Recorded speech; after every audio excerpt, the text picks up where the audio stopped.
online. You did. I forgot about that. I did. Yeah. I'm teaching that class this summer. You ready? You want me to face-to-face. fade out so you can? Yeah. Why don't you fade out so we can? Alex is providing mood music for us. All right. Hello. My name is Dr. Joya Osman. I'm the director of the Institute for the Humanities. I'm thrilled to welcome you all to today's program. This is a very special program. It's a first. This is the end of the very first cycle of the Institute for Humanities Spring Fellowships. So there are 2 people who have had a fellowship for the entire spring semester, and they've been using it to work on humanities-related projects. And now they each get about 10 minutes to share with you and any of you who might be watching us on the internet. Everyone wave to the internet. This is their opportunity to share their work in progress with us. Each of them gets 10 minutes, and then there will be lots of time for questions and discussions. While I'm up here, I'll just go ahead and introduce them. Our first presenter is Dr. Alex Huey. She is from the Department of History, and her presentation is titled "The Naturalization of Muzak: How Background Music Became Ubiquitous and Silence Became Awkward." And we have been listening to 1980s background Kmart music for the past, and I'm about ready to pull my hair out. Yeah, it's enough. It's enough. That was great. Thank you, Alex. Our next presenter is Dr. Pete Smith from the Department of Communications. His paper is titled "Bird Dogs and Tough Old Broads, Women Journalists of Mississippi and a Century of State Politics, 1890s to 1990s." So without any further ado, Alex, I will turn it over to you. Thank you. I'm going to try and do this with like minimal notes just for fun, and so people should jump up and interrupt me if I am prattling on too long. Joey, I like how you like sat exactly behind Sarah. So Yeah. the 2 people in the room. So thank you both for being here, and maybe whoever else is watching us online. This was a really, the fellowship in general, I want to actually sort of say thank you for that, to the Institute for Humanities, and I guess the College of Arts and Sciences for their support. It made a difference this semester. This was a crazy semester, and this is the reason I was able to move forward on this project and still get 6 hours at least of sleep a night. My project, most generally, this is part of a larger monograph project that is based on the assumption that hearing is historical, that it changes over time and place, and that it is a possible means of understanding the past, so we can actually kind of explore this. So I come from, my training in the history of science, but I work at the intersection of history of science and environmental history and sound studies. This project, most generally, the monograph, is a history of the science of background music, and again, I use this to understand how theories of listening, psychoacoustics, inform how people understood the environment. And so this is a way to kind of explore a more general kind of public understanding of the environment through sound, and then how this environment then creates this feedback loop informing the development, again, of psychoacoustic theories and theories of listening. So this is a project that's at the intersection of science and the environment and music and marketing and psychology, technology, and lots of other things. I get to do I fall down all sorts of rabbit holes. The Kmart music at the beginning is a nice example of that. That I spent way too much time fiddling around on the Internet Archive listening to that. So I'm going to kind of go through the larger arc. I go from Edison to Spotify, essentially, or at least to environmental compositions in the present. And I'll sort of slide through a lot of that arc and then talk a little bit about some of the stuff I worked on this semester specifically. So this is like my favorite historical document I found for this project. This is from a research effort that Thomas Edison funded in the 19-teens in collaboration with the Carnegie Institute of Technology and the psychologist Walter Van Dyke Bingham.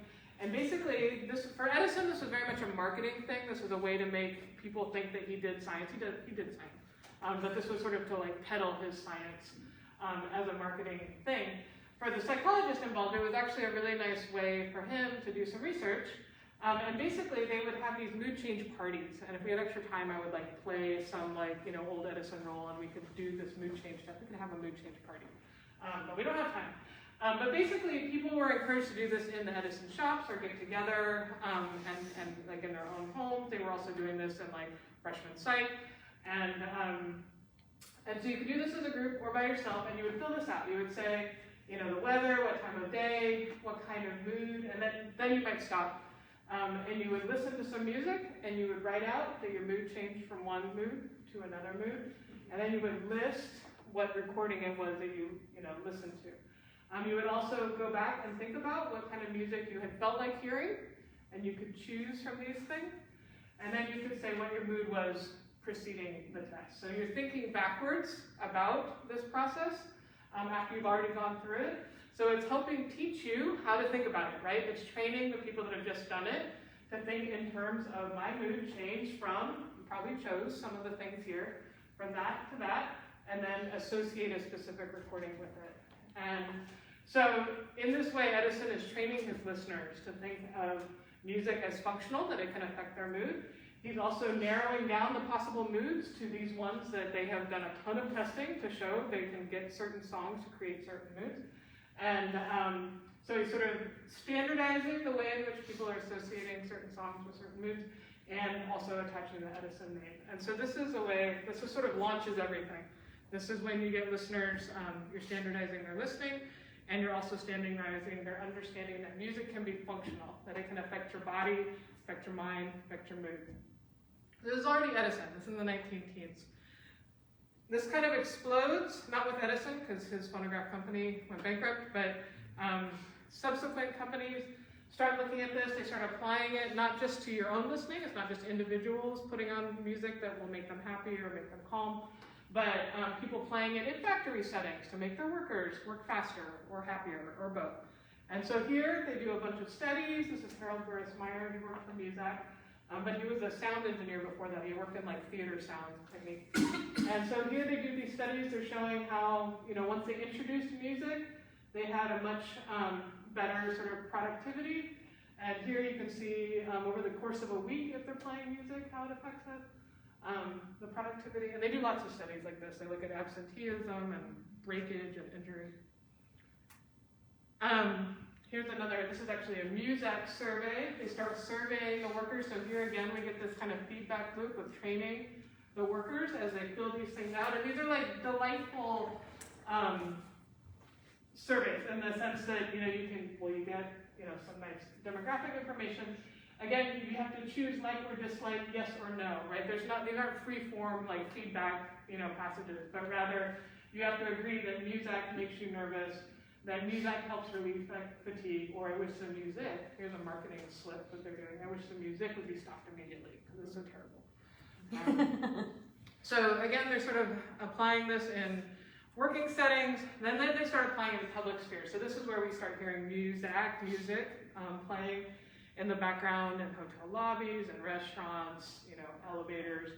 And there starts to be, in the post-war period, this kind of turn against it and to consider potential cynical manipulation. Some said that it was being, the manipulators were totalitarian, others would say they were capitalists. There's sort of different degrees or different, there's a full spectrum of shrill concern about this. There's also a sort of less shrill concern, that's what this article is about, and I think a more mainstream concern about authenticity that was kind of interesting. So this belief that, if Muzak is making me happy, am I really happy?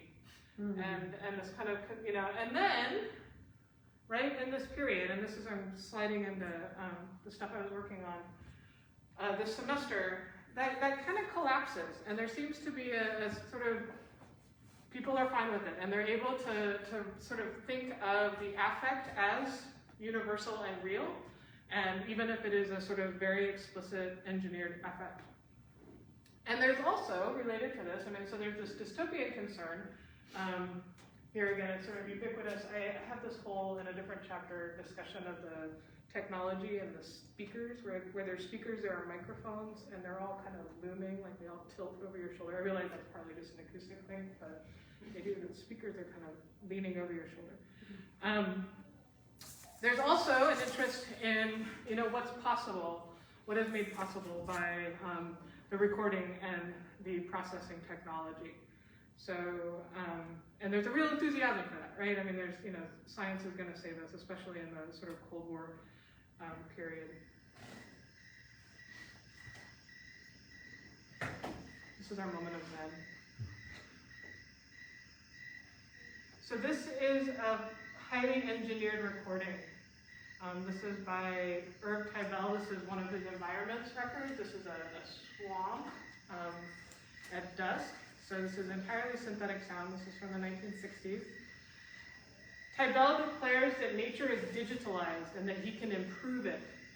And that by listening to his improved nature, you can also help yourself relax, help yourself focus. All of this is marketed as, sort of mood enhancing, mind enhancing. It's bound up with a lot of counterculture kind of language as well. So this is actually the first environments record. This is the psychologically ultimate seashore. And he talks about it being improved nature, that nature has been digitalized.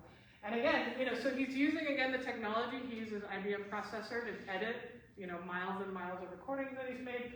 But he also does these surveys. They're coming back again. Here, you can't see it, I realize, but you can sort of choose sounds that you want to include or what you want to listen to in all of this. And he collects this data. And again, partly, it's hard for me to tell right now, but on the one hand, this seems like marketing, again, to sort of seem extra like scientific, science with a capital S. But it's also, he's collecting data. And in some cases, in his archive, I haven't found filled out forms, but they might exist in the specific archives, not at the New York Public Library. Okay, so the other kind of thing that I was wrestling with, Pete and Julia know about this, is affect theory and environmental psychology and urban planning and how to integrate all of this into this project. And I found a solution that is essentially to kind of take affect theory. So here, this is the idea. There's universal physiological consequences to specific stimuli. This is an arrangement test that the early kind of pioneer of affect theory uses for diagnosis, for like diagnosing psychological disorders. And this kind of opened up a bunch of things for me to think about. So you're supposed to rearrange it as what makes sense to you into a narrative. So I started fiddling with it and rearranging it into all sorts of different narratives, all of which I think are effective. And the last slide is that as you have music become completely ubiquitous in the 60s, where you have it in your personal space, public like transit, at work, public spaces, you cannot escape it. And it is in that moment, you can't even escape it when you're dead, this is the mortuary unit, is when silence becomes socially awkward. So this is actually the sort of twist at the end of the whole project, is that once there is sound everywhere that is perfectly controllable, the silence becomes associated with death and stillness and awkwardness. And I'll end on that awkward note. Yay! Thank you. Very last thing. Okay. Okay, and I'm gonna move out of the way. I'm gonna take your time. Everything. It's downloaded on the computer. And so that we don't have to sit too long in silence, Pete will move into the space and will not Let's see be. if Pete can pull up his. Do you want the Kmart music back? No, no, Alice. No. Sure, okay, it's not like I don't use this tech in class just about every day, so. If you hit PC, yep, Voila. there you are. I warn you, my presentation, the aesthetics, whatever you want to call it, just the bare bones, right? I was telling Julia and Alex earlier, I have colleagues, as Terry knows, that do very fancy things over in our broadcast production concentration. I'm not one of those people. But the information gets out, right, Sarah? I have one of my grad students in the audience today, former grad student. And I also want to thank Julia and Alex. This semester has just been, like Alex said, much needed, not break, but I'm gonna miss that course release. Are you sure Julia, I can't get it back for another semester. You and Terry talk afterwards. I wish I had that kind of power, man. I really do. Terry, I think Terry would agree. He's ready for me to go back to my 3-3 load. Well, I am Dr. Pete Smith. I'm an associate professor in the Department of Communication, where I've been since 2003. My research areas include 20th century journalism history, gender, and Southern politics. I'm a longtime Mississippi boy, so a lot of my research is centered around Mississippi journalists and Mississippi journalism, even before this project. So I'm about to give y'all a 100-year history in about 10 minutes, okay? This project, I chose about a dozen journalists over a 100-year period that if they didn't cover the state capitol, they covered state political issues. These are not the only research questions I asked, of course, but they're three of the primary questions. I was interested in the issues that these journalists covered, and oftentimes you don't get to choose what you cover, but how you cover it is often up to your discretion with your editor. But I also wanted to see how their coverage of certain issues shaped public policy, or at least public discussion. The end result, this project's been about 3 or 4 years in the making. Thank you, COVID. I am at the end of it, I think. I have a book manuscript that is due this summer to my publisher, and I'm a chapter and a half away. But it seems to always be the longest chapter and a half, as Alex and Julia both know. So I split, the dozen women that I chose, I categorized them in 4 generations, starting with Kate Markham Power. I wish I had all the time in the world to talk to you about the J.L. Power family. J.L. Power was Secretary of State for Mississippi in the 1890s, but he was also a co-investor in the Daily Clarion, now known as the Clarion Ledger. Kate had her own column where she lamented the lost cause, and she talked about political issues, for example, state funds for public education, but of course for the white children. In fact, I dubbed her journalism lost cause journalism. And of course, she was not the only woman journalist or journalist in postbellum Mississippi or the postbellum South who lamented the lost cause, but there's never been a word for it. And so one of the things I did is I put the women in various generations by time. I wanted to talk about the evolution of Mississippi journalism, right? And so postbellum Mississippi journalism, and right behind her, not too far behind her, was Florence Sillers Ogden and Mary Dawson Kane. They had very fruitful careers. Sillers was a longtime political columnist. Her brother was a longtime state senator. He has a federal building in Jackson named after him, or he did at one point. Her column, This and That, ran in the Delta Democrat Times and the Jackson Daily News. She covered a lot of important ag and economic issues as it related to the soybean and cotton crops. I mean, the Delta Democrat Times, of course, is stationed right there in Greenville. But along with Mary Dawson Kane, who owned and edited the Mississippi Sun in Southwest Mississippi, they were, I hear this term, and I've read this term, segregationist, a lot in my research. Let's just call them what they were. They were unapologetic racists. Segregationist to me is too tame of a term. They espoused full-throated support for Jim Crow, white citizens councils, the power brokers of Jim Crow. Both women were flat against Brown versus Board of Education and against a federal lynching bill that was introduced in the 1930s. And so let's just call their journalism what it is, Jim Crow journalism. There's been a lot written about Hazel Brennan Smith. My dissertation advisor at Southern Miss was a Hazel Brennan Smith scholar. So I cut my teeth on Hazel Brennan Smith as a grad student. A couple of mistakes in the earliest literature about Smith is to categorize her as a progressive or a liberal. She was neither.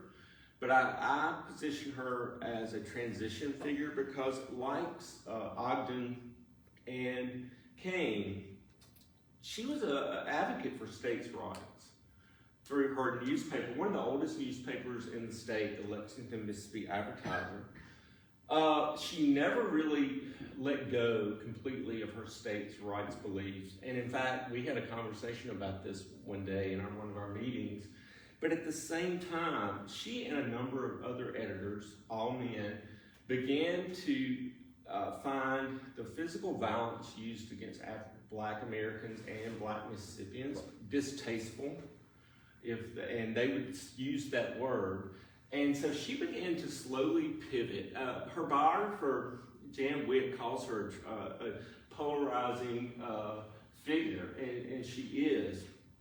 She never completely let go of her beliefs in states' rights and segregation. She supported separate but equal, but she absolutely believed that the physical force used against Mississippians, Black Mississippians, was way out of line.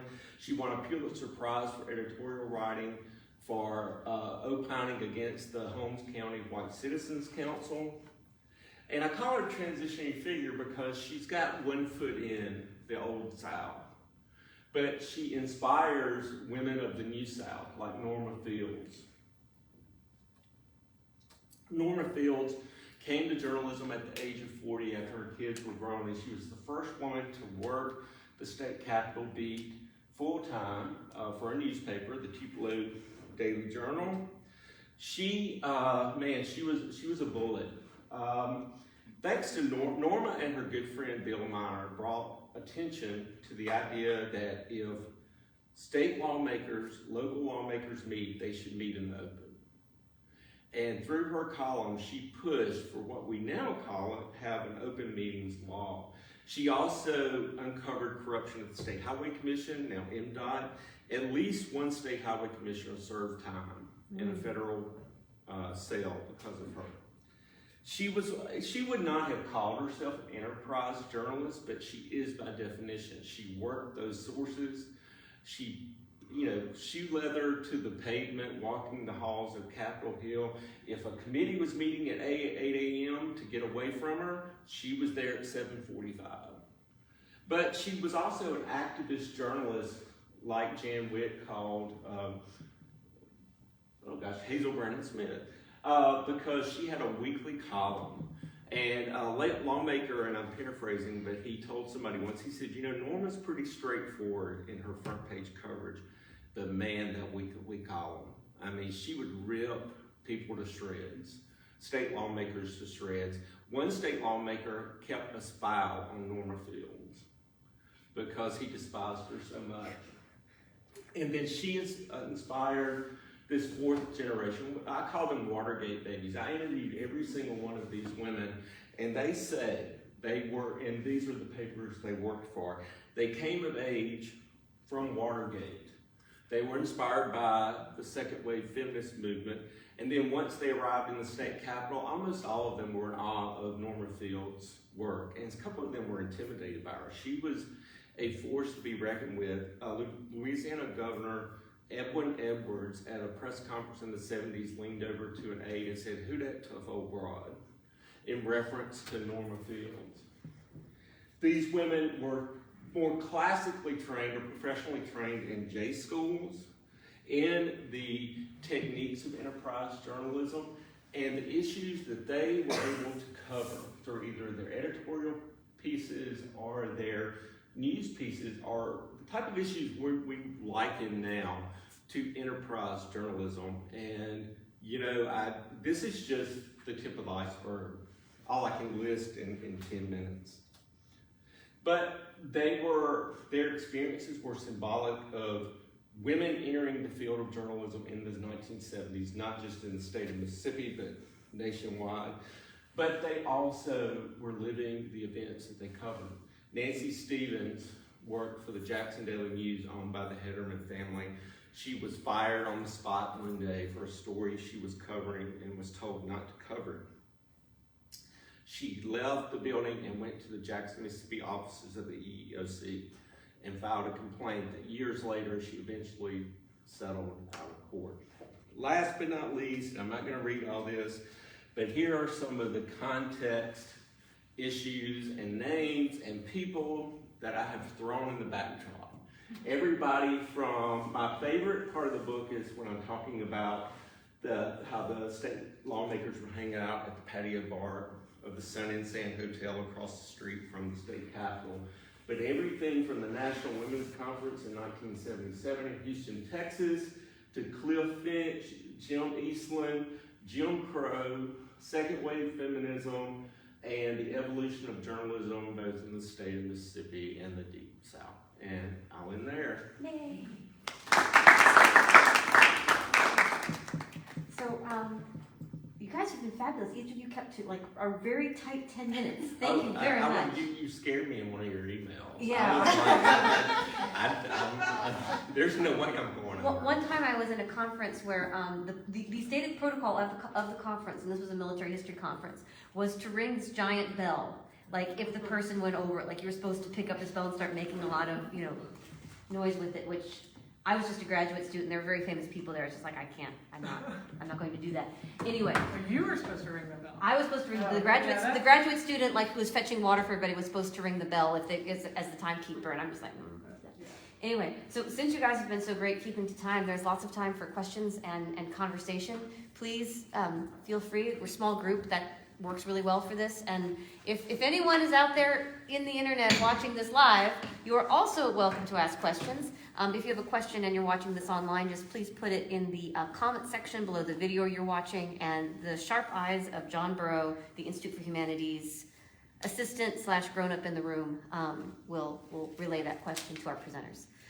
So who would like to get started? Move so we're in the You can move. Maybe, do you want to? Yeah, why don't you just, go on the other side of that first table. We stand behind the Yeah, podium. or you can bring. But you don't have to stand No, I'm here. good. Bring a chair. Yeah, sit around the thing, that works.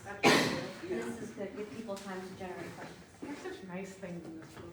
I know, These chairs aren't bolted to the floor. and they're But you're comfortable. also, they have cushions on them. Yeah. They're pretty comfortable. They're very comfy. Okay. Anyone want to start us off? You look like you have a question with a white shirt on. I'm sorry, I don't know your name. I'm Terry Likes. Nice to But meet you. you Oh, want you're the Terry! name. Oh, it's Yeah. nice to meet you. I only know your name on email. Well, it's one of the things of COVID is not getting out and being able to see everybody on campus. If I'd known, I would have brought my cowbell and I could have kept time. So, as a journalist, we're used to being on deadline. So I guess my question is for Pete, and knowing Pete a little bit and the types of courses he teaches, this type of research, a lot of our students aren't that interested in history, but this is your passion, and that is journalism history. So how does this affect your teaching? It's a good question, and we don't have a media history course, right? As you know, we've had conversations where I always try to incorporate historical elements into the course. I think it's a couple of things. It's how you teach it, right? And I always try to give them familiar reference points, right? So they may not know who Florence Stillers Ogden is, but I'm going to reference the Mississippi Delta, and I'm going to reference a lot of to be a historian, as these two know, you thrive on context, right? So, and in fact, my book is probably as much context as it is about the careers of the women and what they wrote and how they wrote it. So a lot of it is based on context and how I tell my narratives. I always try to tell it in, a story fashion, right? I think that helps, but you're absolutely right. I think an average student will come in and say, why do I have to take 3 history classes for, the arts and science requirements, right? Well, once they get into most of those classes, we get feedback and they love it, right?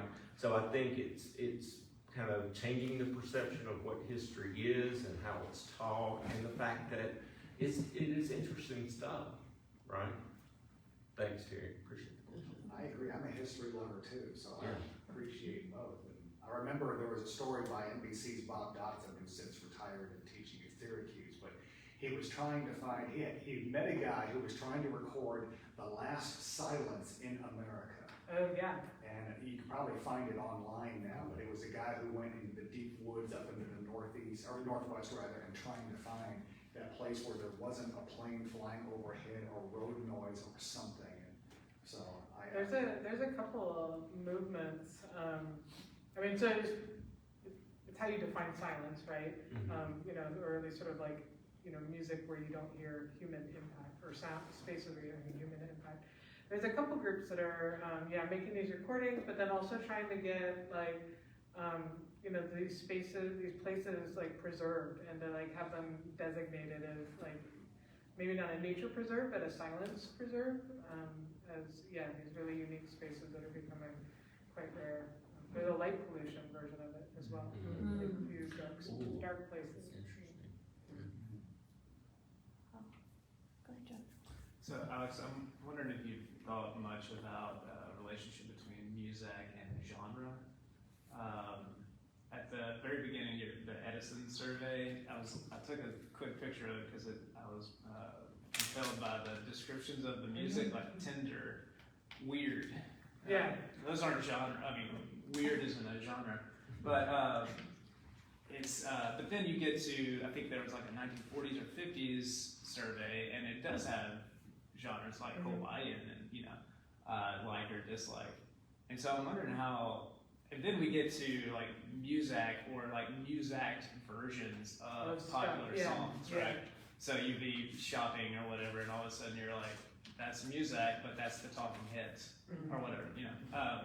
So I'm wondering if you thought like about how people are interested in different genres to set different moods, and if music is like actually affecting the recording of popular music that's not designed for that, but is then used for that purpose.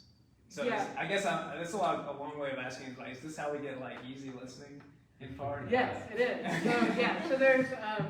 So there's a couple different variables, right, that are shifting over time. So first, I flipped through that last slide really quickly. The first slide and the last slide are actually supposed to bookend this. So the Edison study, between those surveys and then other tests that they were doing, they came up with 12 specific moods that they felt like their music could consistently elicit. And then they actually had a little marketing brochure of like, you know, that said like, if you're feeling down and you need to be cheered up, listen to these 10 recordings, and it would have the catalog number and the price for immediate purchasing. And those 12 moods, this again is sort of how they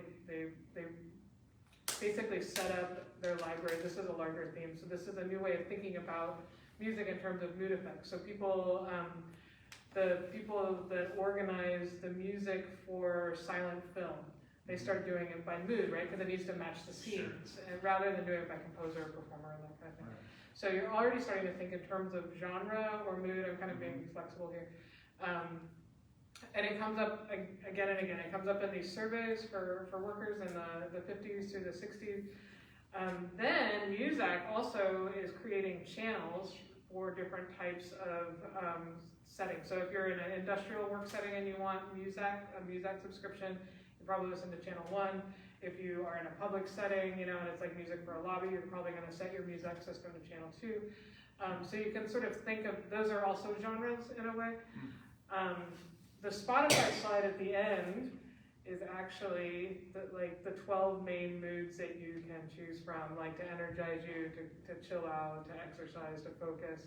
Right. And these are not so different from what Edison landed on, you know, 100 years before. So that's the part of the sort of history or non-history. It's actually, they don't seem to change all that much of genre, but then music itself, right, becomes its own aesthetic, right? It becomes this sort of like easy listening, Lawrence Welk kind of music, or at least it gets associated with that. They continue to exist, right? The company still exists as like branded music and streaming, but the association with music is this like elevator, you know, easy listening music. And I think it's because of the break that happens in the 60s, where you have this big shift towards like counterculture, you know, very explicit reactions and breaks with the aesthetics of the previous generation. This is stuff you know more about than I do, but No, it's just sparking a lot of ideas because if the 60s is kind of like a point of departure or whatever, then it makes a lot of sense because you have like the proliferation of transistor radios, right? So young people can actually like personalize their Right. listening experience. Right, exactly. And, yeah. You also have all these field recordings, I didn't talk about this, but like all of like Mose Ash and Tony Schwartz Oh, and like sure, yeah. street sounds and sounds of trains and, you know, these kinds of things that become really interesting as well.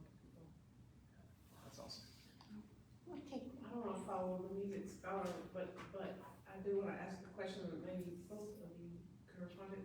That in the second survey, the types of music were very specific. Yeah. And very, you know, wealthy, sort of elite kind of polka and, you know, things that are accessed by a particular income bracket or class of listener.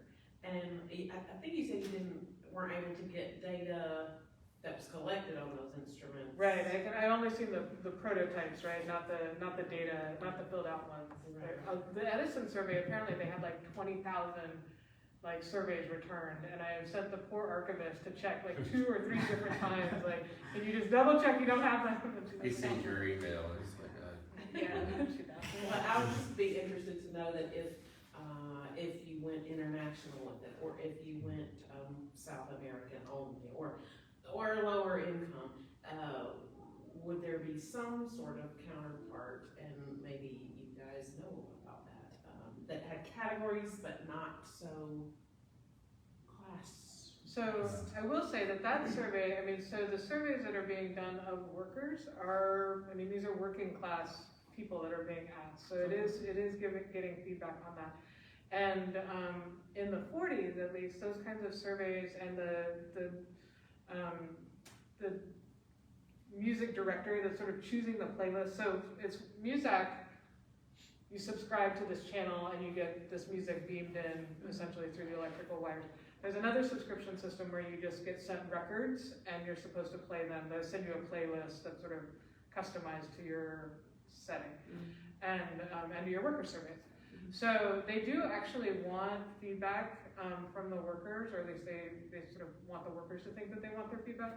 And they do tend to be sensitive to demographic differences. So they ask, you know, immigration, like country of origin, age, and then the internal memos, they say it matters, right? Like young people versus, you know, older people. If it's, you know, there was one where they're like, in factories that are mostly Polish immigrants, don't play Wagner after lunch. Like they, you know, like things like this where they are kind of aware.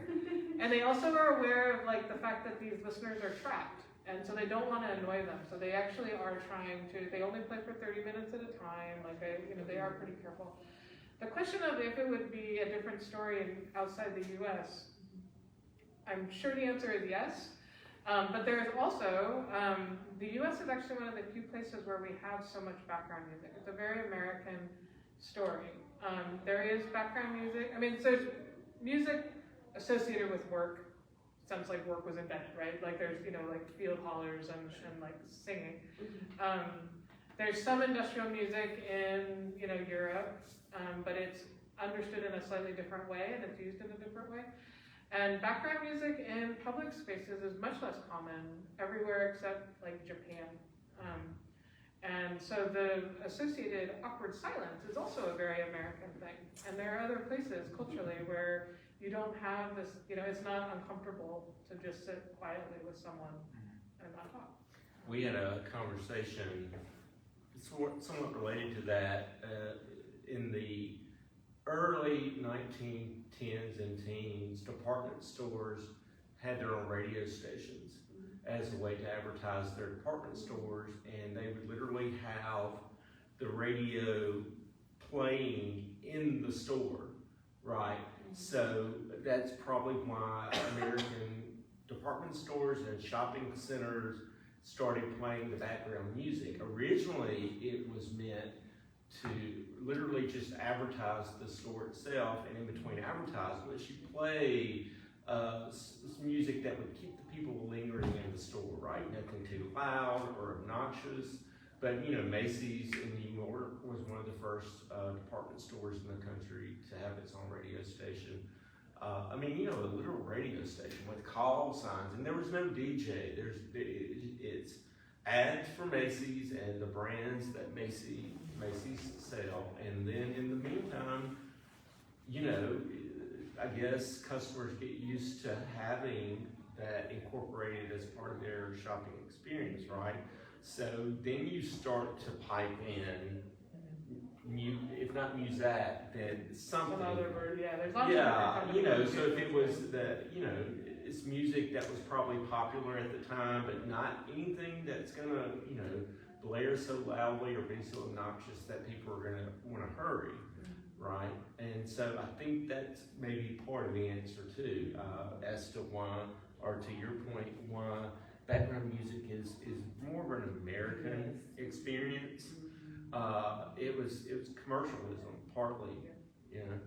There's a lot of market testing and refining. And now it's highly branded, right? There's different types of music that play in specific That's right. stores. I think there's a question that we have from the internet. We have a question from Christy Smith Jones for Dr. That's Smith. my cousin. Oh Lord. She says, she asks, which woman journalist do you think paved the way for other women reporters in Mississippi, or do you think it was a group effort as a whole? And do you mention this in your book? Tell her I said that was a very good question. I think it was more culturally than one specific cousin. I think it was for the fourth generation of women that I listed on one of the slides there. Watergate almost had a direct influence. In fact, the fact that every single name up there I interviewed referenced Watergate, and not just Watergate too, Vietnam, the civil rights unrest, that had a profound influence on that generation. And many of the women in that fourth group were coming out of college in professional journalism or English programs, right? So they were working for student newspapers.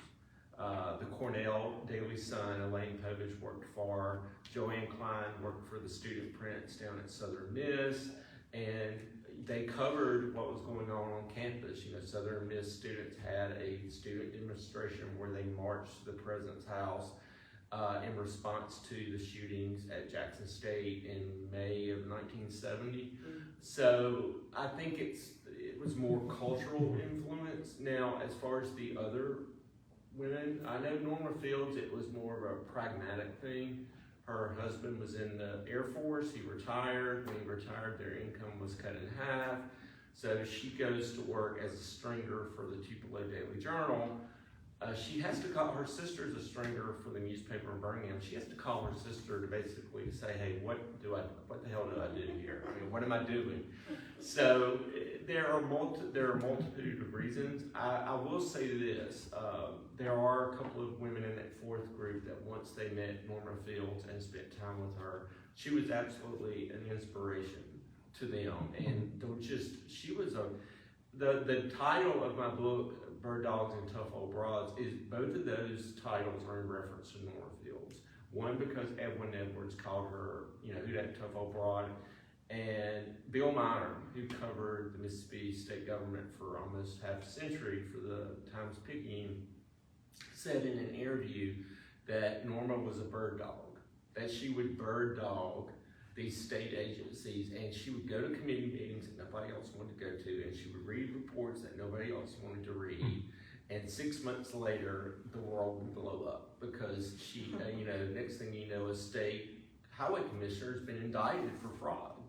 So I know one journalist in particular, Ellen Ann Fentress, who worked for the Biloxi Daily Herald, started having lunch with Norma 2 or 3 days a week, and you've got one young woman, 25 years younger than Norma, who needs advice on splitting marriage and work and family, and another older woman who's got one foot in retirement who's trying to give her advice, and professional and otherwise. So in that way, Norma, I think, was an influence to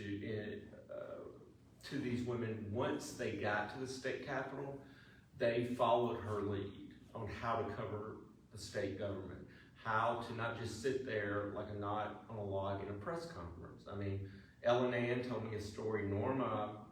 William Winter, the governor of the state of Mississippi in the early 80s, was announcing an appointment to the state Supreme Court, or was it an appointment?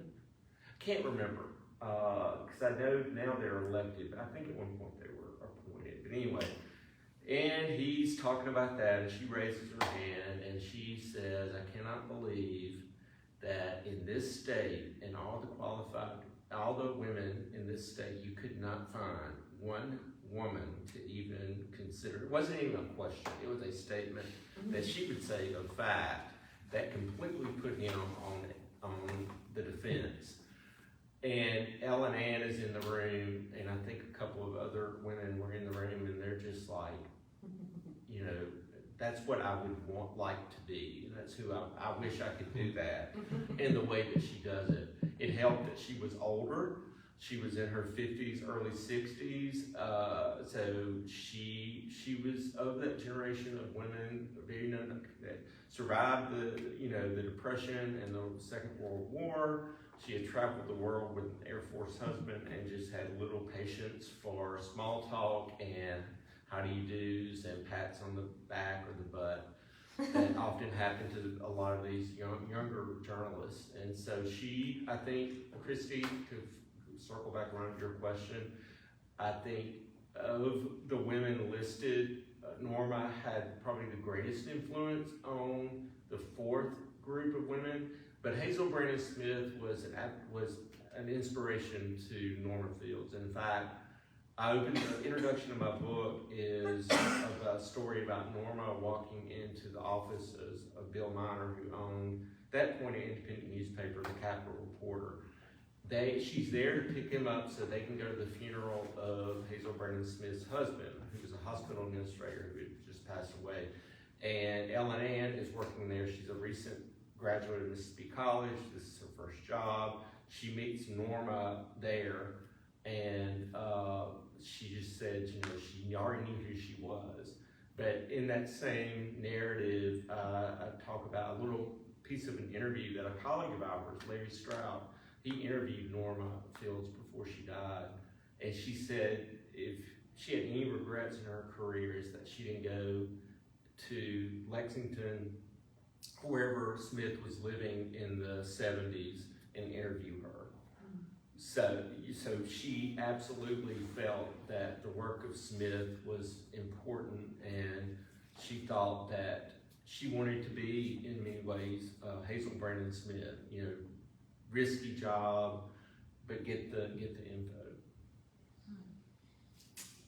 So I can ask you how many of those ladies are still living? I know Ellen Ann is, because I've heard her speak Yeah, recently. she's fantastic. The second part is who's writing right now, up and coming, that's gonna be, pushing the envelope. Yeah. That new story. That's a great question. In fact, I am going to talk in my conclusion about the 21st century a little bit. They're all alive, and they were not that. By the way, Norma called this 1970s the golden age of Mississippi journalism because it was so competitive, and I have more of a representative sample.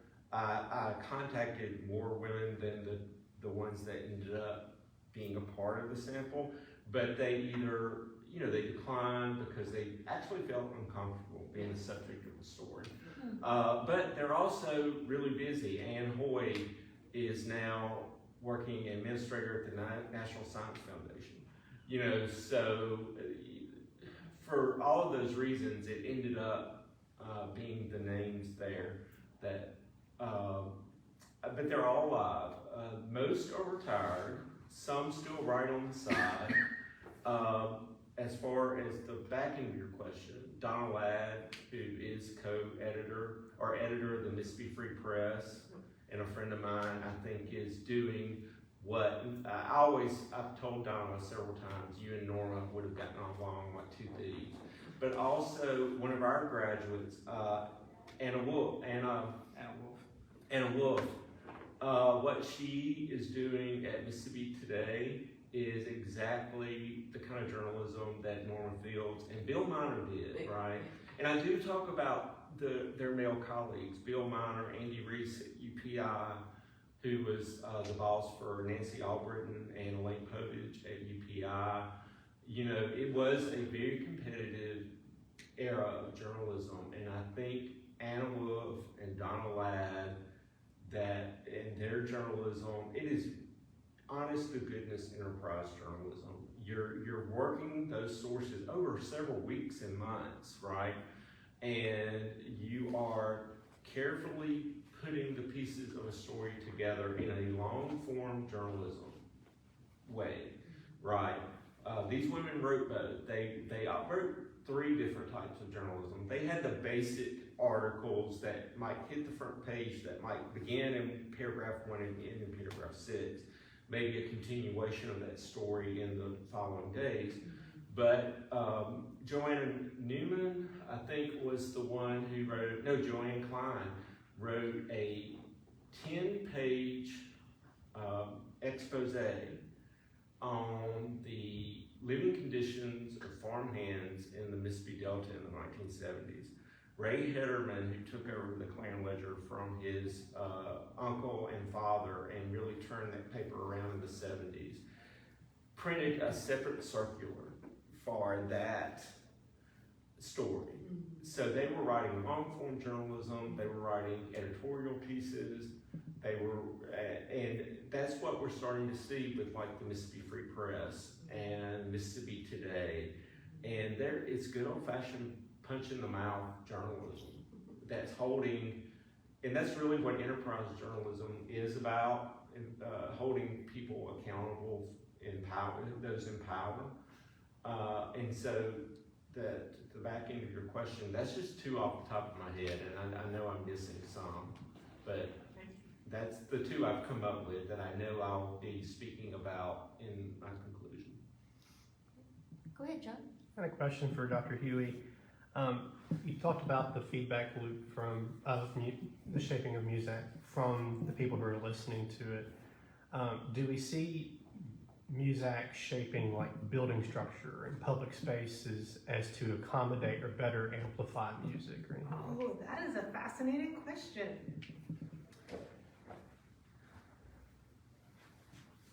My hunch is no, but urban planning and environmental psychology and social psychology and environmental sociology are all sort of coming into existence in right as music's kind of peaking. And certainly as like sound is becoming more ubiquitous, even if music is sort of becoming a little bit passé. And they are aware of the role of sound, absolutely. So there's real sensitivity to the acoustics of public space and the way things are laid out. A generation later, in the 70s, you get a bunch of composers in Vancouver, of all places, and then it actually makes sense in Vancouver because it's also where Greenpeace comes from, that are worried about the disappearance of natural spaces, natural soundscapes. They come up with this term soundscape, and they go around documenting natural soundscapes, and it's like deeply problematic. It's like white Canada. They don't really think of like natural, everything right before, anyway. They document all of these things. That's actually the image that I had at the beginning, was we're collecting sounds in various cities and mapping out where you get different types of sounds and which ones should be preserved and cherished. And so there is an awareness of sound as a way of thinking about how you move through space. And certainly in urban planning, there is an effort to design spaces that might very well sort of facilitate good exchange. Acoustics is tricky, especially in places where you have lots of bodies moving in and out of the space and you really can't control it, like open, sort of public spaces. So the efficacy of all of these things is tricky with the additional subjectivity of every single individual and how they hear the space. But it's a good question of whether or not it's explicitly talked about. This group, the World Soundscape Forum, that does all these sort of recordings of disappearing sounds and is mapping out natural soundscapes, they're deeply critical of music, right? And they see this as part of this capitalist enterprise to numb you. And they talk about the sort of walls of sound that are, trying to get into your brain.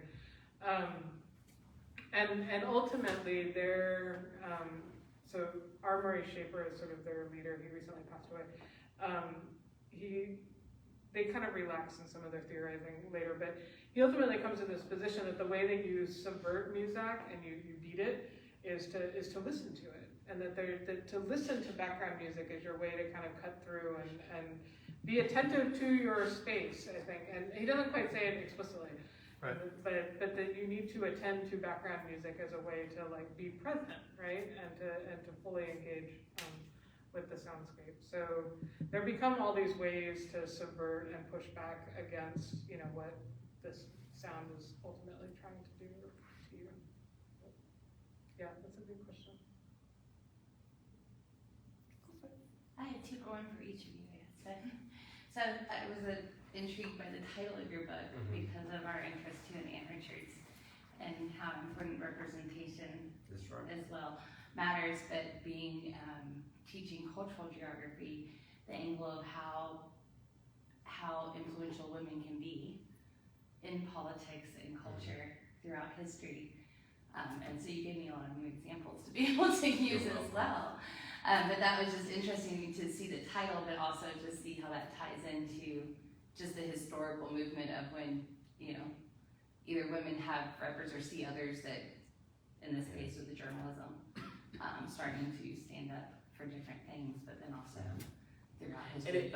It was a fine line because you know, even Norma understood that when you're interviewing a state lawmaker and you're working on a story, you really had to be very conservative in how you approach that lawmaker and how you wrote that story, right? And that's what I meant when I said, you know, that they didn't pick or choose the stories they covered. You covered what was on the legislative agenda, right? Or maybe what a source had contacted you about, and you ran it by your editor. You know, Ray Hederman deserves a lot of credit for what he did at the Clarion Ledger, turning that newspaper from a rag, a voice of Jim Crow to an investigative newspaper that won a Pulitzer Prize in the early 80s. But he couldn't have done that without Nancy Weaver and all these other women that pounded the pavement. And what they did, they walked that line. There's a finesse to it. There's a finesse to journalism, you know, and that's what a lawmaker made that comment about Norma. You know, she is straightforward in her news pieces, but boy, that opinion column, you know, there was Betty Jean Long, I think that's her name, a long-time lawmaker from Rankin County, and a bill had come up in the 70s for a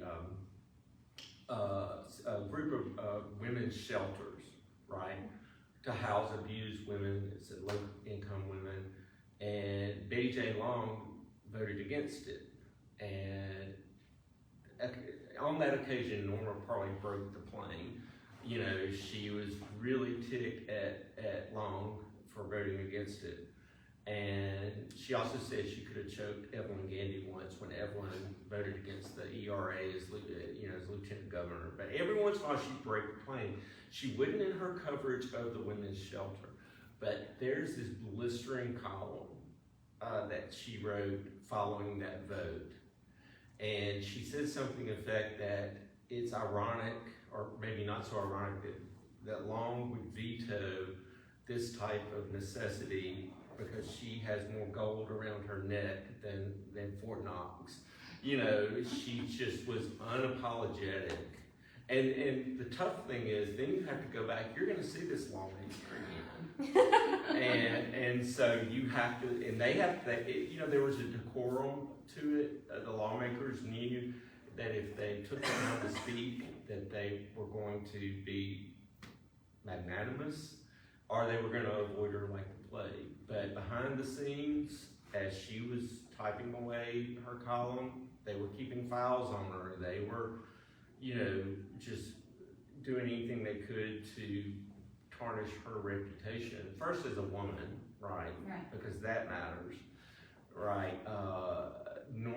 One reason Norma was successful is because unfortunately, I think her age, you know, the lawmakers probably took her a little more seriously because she was their age on average. And the younger women in that fourth grade really had a tough time in the beginning, some of them, and most of them were from out of state. Almost all the reporters who worked for the Klan Ledger, over the course of 10 years, Ray Hitterman hired about 300 new reporters and editors, and most of them he got from out of state. And that's why around Jackson, the talk was Klan Ledger's now a foreign newspaper, because people didn't recognize it anymore, and his journalists were called Ray's outside agitators. But these young women really, and they're 24, 25, and full-time job is to cover Mississippi politics. So they had to learn. During that age and time, that was such a, And we talked a lot in my interviews about sexism and patriarchy and all that, and almost all of them gave the same answer. Yes, it happened to me, but what was I going to do? I mean, who am I going to complain to? Nancy Stevens is the only woman who filed a federal complaint against her employer, not against any lawmaker, because she believes she was unjustly fired because of her sex, but also because of her political beliefs, because she was covering a bus boycott in the 70s, working sources, civil rights workers, and her editor told her to stop, and she didn't. And then, she got fired. So, yeah, that's what makes the story probably a little more interesting than had I just covered male journalists and women journalists, because the story of the blatant sexism and the fact that there was a flood of women in the early 1970s coming out of college who wanted to be journalists. yeah. Men too, young men too, but it was the market, in fact, probably oversaturated itself. Well, as somebody who grew up doing it, seeing women flood the market of a lot of stuff in the 70s and 80s where you hadn't That's had, right. That's the why I think. opportunity to be something more than like the helper, like the assistant, the nurse, Yeah, the traditional fields. And it's funny, where more than I think a couple of women both said here's a quote from one of the women. She said the stuff, all the sexism she experienced, she said the shit wouldn't fly today. She said they know that today, but she said, and this is where I bring in the comment about they were living the things they covered. Joanne Kleiner, one of the women, said, yeah, I knew about the EEOC, I knew about Title VII, I knew about Title IX. She said, but you go on an interview and you're not getting the job because editor says you may get pregnant. Okay, how do I apply? I know all the information about Title IX. We were still learning though, and how do I rectify this if I want to rectify it? And if I try to rectify it, am I going to get blacklisted off of the job market? So that's another interesting focal point for me, is the fact that, well, you're covering the National Women's Conference in Houston, Texas, because Mississippi sent delegates down there, and you filed an EEOC complaint 5 years before that. So I felt that's a really interesting angle. You're living the stuff you're covering, and then at least in your head, you're applying it to your life.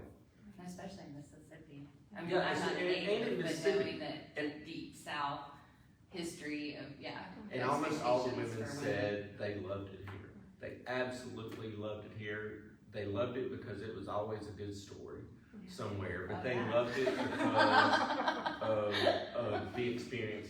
Covering the Neshoba County Fair. I mean, one woman covered Jim Eastland's last speech at the Neshoba County Fair.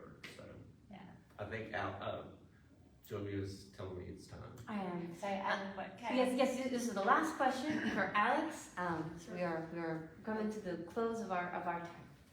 Go ahead. It sort of plays off of the question earlier too, getting into class. So I have hearing loss since I was really young, since the late 70s from a high fever.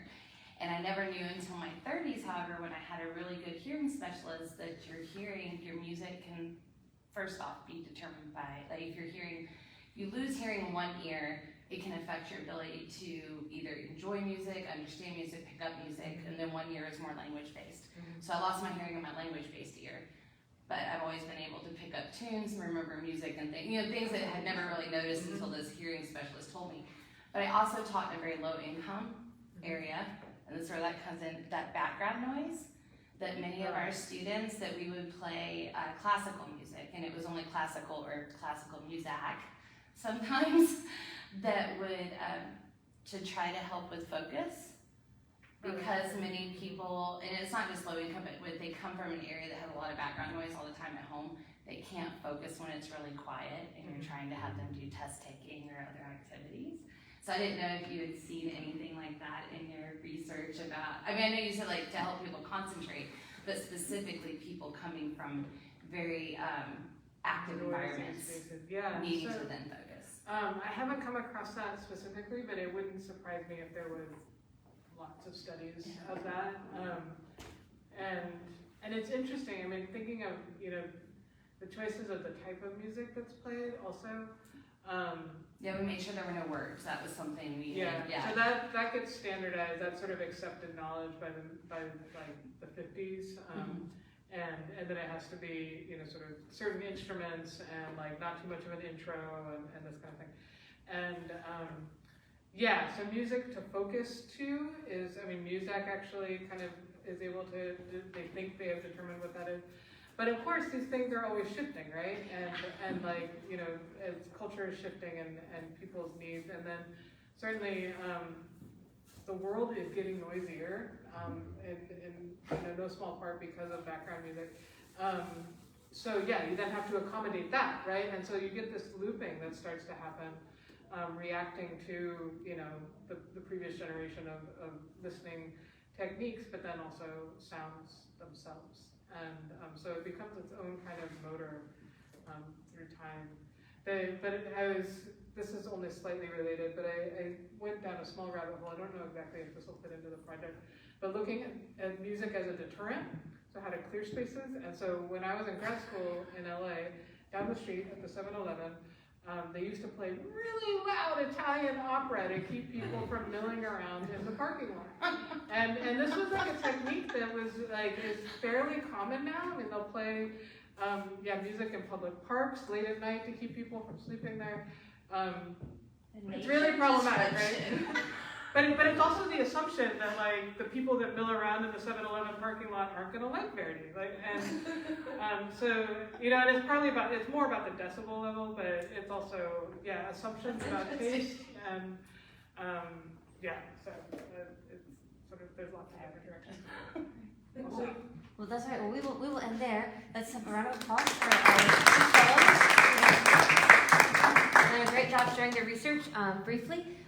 If you, as you exit, please take a sticker. There is 2 Humanities stickers on the table by the door, the one door that will actually allow you to exit. Please take a sticker as you go and put it on your phone or your laptop or whatever so that you can show that humanity is everywhere. And also, before we depart, I would like to present to our 2 fellows the highly coveted Institute for Humanities coffee tumbler. Yes. It's not a course release, but I'll take It's not a course release, but it's almost as good. You already got one, right? No, this is yours first one. No, she's talking course release. Oh, course release, yeah, no, you don't get it. You can get a sticker! You can get a sticker! Yay! Our first meeting, I guess I said something that confused Julia. She was like, Pete, you do know that the course release is only one semester. He was so enthusiastic. I'm like, I hope you don't think you're doing more than you really are. It's still the Institute for Humanities. We're not that push. This is awesome though, because I'm a coffee drinker, definitely. I like that all the swag finally came in. Well, that's why I came in the day before we all had to go home for COVID and shut down and move everything Oh, this online. has just been sitting in storage for years. Cool. It's finally getting out. Anyway, thank you very much. Thank you all for the nice meeting.